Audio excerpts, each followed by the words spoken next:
Hi, I'm reporter Kaylan Geekie, and this is your community headline news. On this week's front page, more than 5,000 runners hit the streets for the Baldwin Sport Dolphin Coast Marathon on Sunday morning. Runners enjoyed perfect weather as they tackled the marathon, half marathon, and 10-kilometer distances, with KZN runners dominating the podium. Umhlanga's Adam Lipschitz and Gabby Weber took gold in the men's and women's marathons, while top North Coast runners Giovanni Bianco and Louise McLeod proudly represented the Dolphin Coast Striders.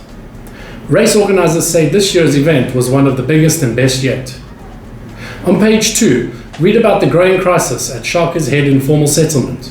What began with 400 shacks during the pandemic has now ballooned to nearly 1,000, prompting a legal battle over eviction proceedings.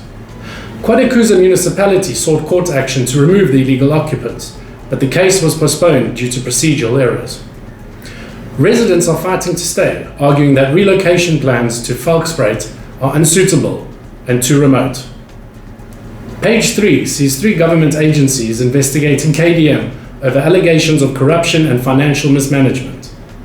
NERSA, the SIU, and COMTA have all launched separate probes into questionable tenders, electricity distribution failures, and municipal mismanagement. DOCRA welcomed the investigations, calling for accountability and transparency. KDM, however, has yet to comment. Despite rainy weather, holy celebrations in Tongaat brought a burst of color and joy to the community. Hundreds gathered at Vishwarup Temple for a day of festivities, music, and traditional celebrations. Holi, known as the Festival of Colors, symbolizes the victory of good over evil and the arrival of spring. Organizers say this year's event was a success despite the gloomy skies.